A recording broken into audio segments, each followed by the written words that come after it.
Major ऋषि घर से बाहर आने के बाद काउंटडाउन को रोकने का इशारा करते हैं। तब उन्हें लगता है कि अगर आईडी को और ज़्यादा अंदर प्लांट किया जाए तो असर ज़्यादा होगा। इसलिए वो वापस घर में जाकर जैसे ही आईडी उठाते हैं, मेजर की नज़र परछाई पर पड़ती है। उनका हाथ अपनी राइफल के ट्रिगर पर जाता है और उधर दुश्मन की बंदूक से निकली कई गोलियां सीधे उनको लग जाती हैं। उनके पैर हवा में उड़ जाते हैं और शरीर ज़मीन पर गिरने लगता है। और इसी दौरान वो अपनी राइफल से उस परछाई के ऊपर एक भीषण अग्नि वर्षा कर डालते हैं। एक तरफ तो सीढ़ियों से उस आतंकी का बेजान शरीर रेत की बोरी की तरह नीचे गिरता है और दूसरी तरफ मेजर ऋषि भी ज़मीन पर पड़े होते हैं। इस समय मेजर ऋषि का आधे से ज़्यादा चेहरा नीचे लटक रहा था। वो बोल नहीं पा रहे थे और उनकी दृष्टि भी धुंधली होती जा रही थी। लेकिन इस सब के बावजूद भी ये बब्बर शेर अपने चेहरे से गिर रहे मांस के टुकड़ों को एक हाथ में संभालता है और दूसरे हाथ से ऊपर की तरफ फायरिंग करता हुआ अपनी कमर के बल से इस मौत के पिंजरे से बाहर निकलने लगता है।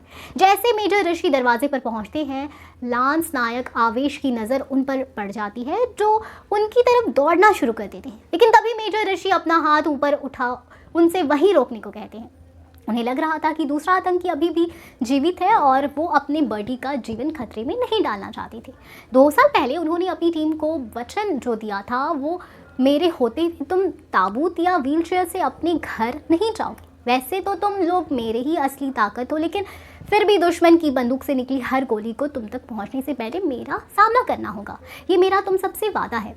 आज 2 साल बाद इस हालत में भी मेजर ऋषि अपनी टीम को दिया ये वचन खूब निभा रहे थे। लेकिन इस समय वो और उनकी टीम नहीं जानते थे कि दूसरा आतंकी सैफुल्ला भी दूसरी मंजिल पर मरा पड़ा है। इस बात से अनजान मेजर ऋषि किसी तरह घर से बाहर निकलते हैं और फिर खुद को दरवाजे पर बने 3 फुट ऊंचे चबूतरे से नीचे गिरा लेते हैं।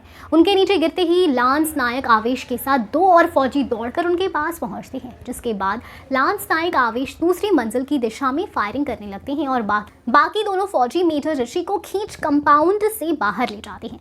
इनकाउंटर साइट से सुरक्षित दूरी पर आने के बाद एक जीप में डाले मेजर ऋषि को पास ही बने हेलीपैड से ले जाया जाता है।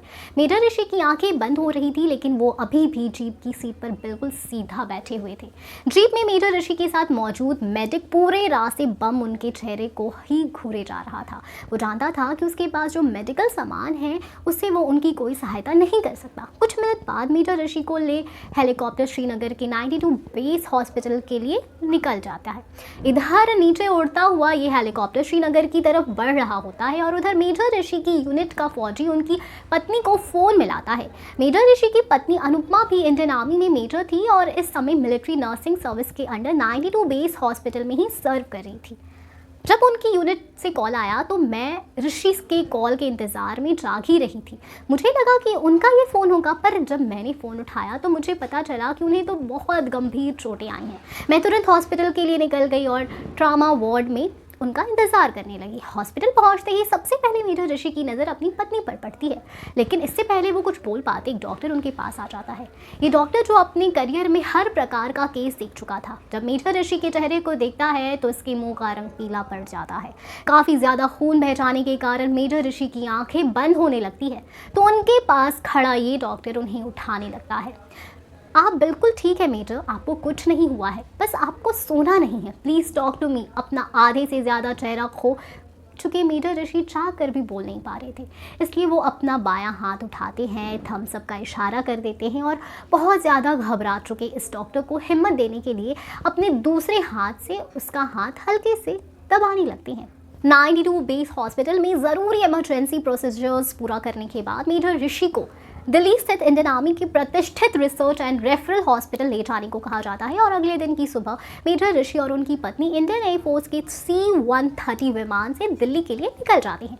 इसी दिन यूनाइटेड जिहाद काउंसिल, जो जम्मू कश्मीर में एक्टिव पाकिस्तान आर्मी का संगठन है, आकिब और सैफुल्ला की मौत पर शोक प्रकट करते हुए एक बयान जारी करता है। हाफिज मोहम्मद आकिब उर्फ आकिब मोहम्मद और सैफुल्ला जम्मू कश्मीर के 2 चमकते हुए सितारे थे, 2 ऐसे हीरे थे जिनकी चमक कभी भी कम नहीं होगी।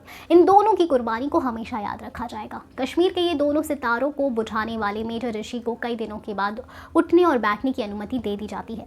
8 सर्जरीज और अत्यंत मुश्किल उपचार के बाद जब मेजर ऋषि बोलने की स्थिति में आते हैं तो वो सबसे पहले 18 मार्च के अखबार मांगते हैं। वो इन अखबारों में अपने हफ्फो ऑपरेशन की खबरें पढ़ना चाहते थे। एक सफल ऑपरेशन जिसके दौरान वो कई बार नरक के मुंह में घुसे थे और जीवित वापस भी आए थे। दिल्ली के R&R में भर्ती होने के बाद मेजर ऋषि की माँ राजलक्ष्मी भी अपनी बेटी से मिलने आती है। उनका बेटा जो अपना आधा से ज़्यादा चेहरा हमेशा के लिए खो चुका था, लेकिन अपनी बेटी को पूरी तरह पट्टियों से ढका हुआ चेहरा देखने के बाद भी ये माँ अपनी आंख नम नहीं होने देती। उसके बेटे ने उस रात उससे ना रोने का वचन जो मांगा था। मेजर अनुपमा ने आने जाने वालों को साफ बोला हुआ था कि कोई भी उनके पति के सामने रोएगा नहीं, क्योंकि वो अपने पति के बारे में कुछ ऐसा जानती थी जो बाकी दुनिया को नहीं पता था। मेजर ऋषि हमेशा से ही एक मॉडल भी बनना चाहते थे। दूसरों को रोने के लिए मना करने वाली मेजर अनुपमा खुद लोगों से छुप छुप कर खूब रो रही थी। उसको बार बार अपने पति की वो बातें जो याद आ रही थी। यार अनु, मैं आर्मी से परमिशन लेकर कुछ मॉडलिंग असाइनमेंट करूँगा, बोलो क्या कहती हो। आईने के सामने खड़े मेजर ऋषि अलग अलग पोज बनाते हुए ये कहते थे और फिर दोनों पति पत्नी ज़ोर ज़ोर से हंसने लगते थे। मेजर ऋषि से सबसे पहले मिलने आए लोगों में से उस समय के army chief general Bipin Rawat भी शामिल थे। जब से उन्होंने उनकी वीरता और चोटों के बारे में सुना, वो खुद हॉस्पिटल जाकर उनसे मिलना चाहते थे। आर्मी चीफ के साथ हुई इस मुलाकात को याद करते हुए आज भी मेजर ऋषि की आंखों में आंसू आ जाते हैं। तो एक ऐसी कहानी आपको रैम्बो मूवी में देखने को मिल सकती है। तो आप कितने एक्साइटेड है रैम्बो मूवी के लिए बताएं हमें कमेंट सेक्शन में। हम फिर मिलेंगे एक नई वीडियो के साथ। तब तक खुश रहिए, सेफ रहिए। Thank you.